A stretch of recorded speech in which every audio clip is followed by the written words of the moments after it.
अस्सलामुअलैकुम, welcome to all of you on my channel optometry solution.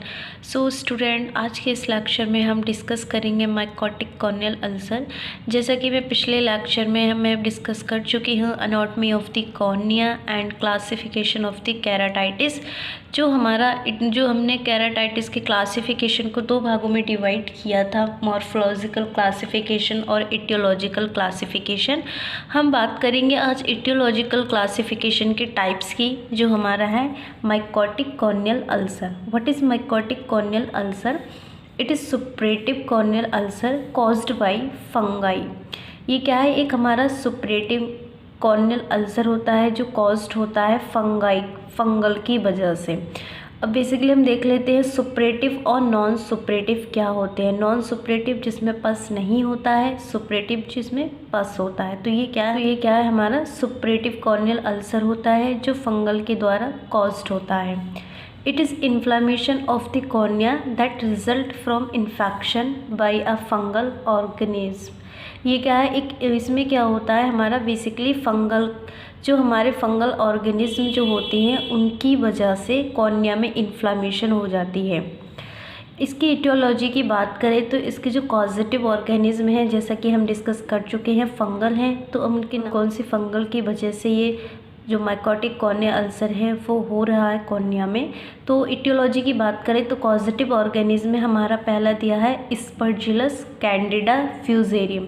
ये तीनों क्या है? तीनों जो नाम दिए हैं यहाँ पे ये फंगल है। मोड ऑफ इन्फेक्शन की बात करें, किस वजह से हो रहा है? मोड ऑफ इन्फेक्शन की बात करें तो फर्स्ट है हमारा injury by vegetative material, crop, leaf, branch of tree, straw, injury by animal tail, secondary fungal ulcer. ये जो इन्फेक्शन जो होता है वो वेजिटेटिव मटेरियल की वजह से भी होता है, क्रॉप, लीफ, कोई भी लीफ है फसल की उसकी वजह से भी हो सकता है, और एनिमल टेल्स की वजह से भी हो सकता है, और सेकेंडरी फंगल अल्सर की वजह से भी हो सकता है। बात करते हैं क्लिनिकल फीचर। क्लिनिकल फीचर क्या होंगे, क्या सिम्टम मिलेंगे हमें, क्या साइन देखने को मिलेंगे? तो सबसे पहले हम बात करते हैं सिम्टम की, जो कि पेशेंट हमें बताएगा। अगर किसी पेशेंट को माइकोटिक कॉर्नियल अल्सर हुआ है, सबसे पहले हम बात करते हैं तो सिम्टम में देखेंगे कौन कौन से सिम्टम मिलेंगे। फर्स्ट है हमारा पेन। क्या है? पेशेंट को बहुत ज़्यादा पेन होगा, वाटरिंग, आँख से पानी भी निकलेगा, फोटोफोबिया, उसको चकाचौंध भी लगेगा धूप में।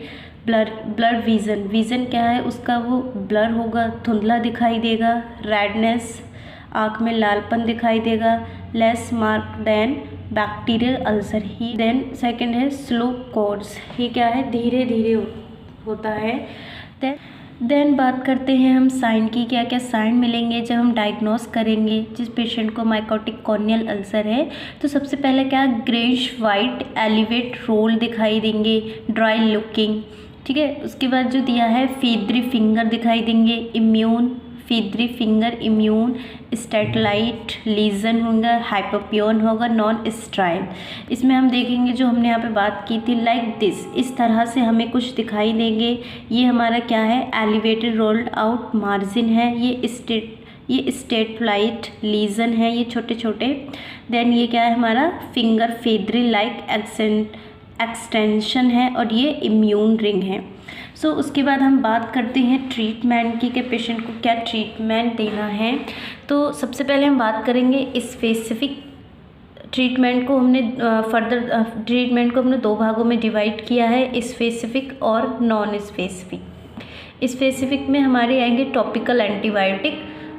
टॉपिकल एंटीबायोटिक क्या है? टॉपिकल एंटीबायोटिक में हम देखेंगे should be used for a long period. ये जो हमें जो एंटीबायोटिक जो यूज़ करनी है वो लॉन्ग पीरियड तक यूज़ करनी है, 6 से 8 वीक तक।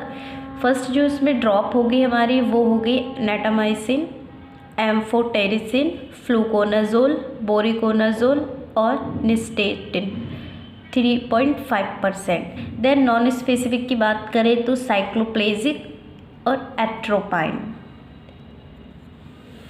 सो गाइस, ये हो गया हमारा माइकोटिक कॉर्नियल अल्सर। हमने जैसा कि अपनी क्लासिफिकेशन का एक जो पार्ट है, जो एक टाइप्स है, वो हमने कंप्लीट कर लिया है। इटियोलॉजिकल क्लासिफिकेशन का एक टाइप्स हमने कंप्लीट कर दिया है। देन नेक्स्ट लेक्चर में सेकंड टाइप्स की बात करेंगे। Thank you so much for the watching video.